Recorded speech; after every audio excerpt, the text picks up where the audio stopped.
వెనిజులాలో Nicolas Maduro శకం ముగిసినట్లేనా అంటే అవునని అంటుంది అమెరికా. ఒక మధ్యతరగతి కుటుంబంలో జన్మించిన మదురో వెనిజులాకు ఎలా అధ్యక్షుడయ్యాడు? బస్సు డ్రైవర్ నుంచి డిక్టేటర్గా ఎలా మారాడు?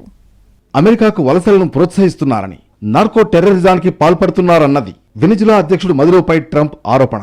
ఆ దేశంలోని జైళ్లు, పిచ్చాసుపత్రులను ఖాళీ చేయించి మరి వారిని బలవంతంగా అమెరికాకు వెళ్లేలా మదురో ప్రోత్సహిస్తున్నారని ట్రంప్ మండిపడుతున్నారు. ఇదంతా పక్కన పెడితే వెనిజులా అధ్యక్షుడు నికోలస్ మదురోను అదుపులోకి తీసుకున్నామంటూ డొనాల్డ్ ట్రంప్ చేసిన ఒక ప్రకటన ప్రపంచ రాజకీయాల్లో ప్రకంపనలు సృష్టించింది.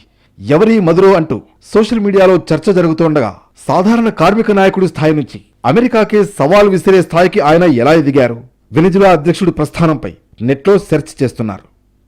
నికోలస్ మదురో వెనిజులా రాజధాని కరాకస్లో 23 నవంబర్ 1962లో జన్మించారు.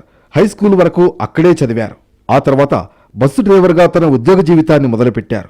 కమ్యూనిస్ట్ భావాల కింద 1982లో క్యూబాకు వెళ్లారు. ఆ తర్వాత యూనియన్ ఆర్గనైజర్ గాను సేవలందించారు.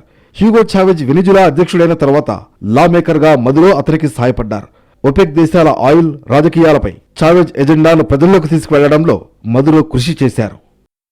ఇక 2000 సంవత్సరంలో మదురో నేషనల్ అసెంబ్లీకి ఎన్నికయ్యారు. 2005లో నేషనల్ అసెంబ్లీకి అధ్యక్షుడయ్యారు. 2006లో మదురోను వెనిజులా విదేశాంగ మంత్రిగా చావెజ్ నియమించారు. చావెజ్ ప్రభుత్వంలో 2006 నుంచి 2013 వరకు విదేశాంగ మంత్రిగా పనిచేశారు. తర్వాత 6 ఏళ్ల తర్వాత వెనిజులా ఉపాధ్యక్షుడిగా మదురో నియమితులయ్యారు. 2013లో చావెజ్ మరణం తర్వాత మదురో వెనిజులా అధ్యక్షుడిగా అధికారాన్ని చేజిక్కించుకున్నారు. ఆయన అధికారంలోకి వచ్చే సమయానికి దేశ ఆర్థిక వ్యవస్థ అస్తవ్యస్తంగా ఉంది. ద్రవ్యోల్బణం పెరిగిపోయింది. దేశవ్యాప్తంగా మదురోపై నిరసనకారులు ఆందోళన చేపట్టారు. మదురో రాజీనామా చేయాలని డిమాండ్స్ అధికమయ్యాయి.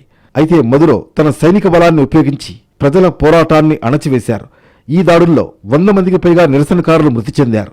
2018 అధ్యక్ష ఎన్నికల్లో మదురో తిరిగి అధ్యక్షుడిగా గెలిచిన తీరు అప్రజాస్వామికమని అమెరికా అతన్ని అధ్యక్షుడిగా గుర్తించలేదు. అలా 2019 నుంచి అమెరికాతో పాటుగా 50 దేశాలు మదురోను వెనిజులా అధ్యక్షుడిగా గుర్తించేందుకు ఇష్టపడలేదు. వెనిజులా అధ్యక్షుడిని అదుపులోకి తీసుకున్నామని అమెరికా అధ్యక్షుడు డొనాల్డ్ ట్రంప్ చేసిన వ్యాఖ్యలు ప్రపంచవ్యాప్తంగా హాట్ టాపిక్ అయ్యాయి.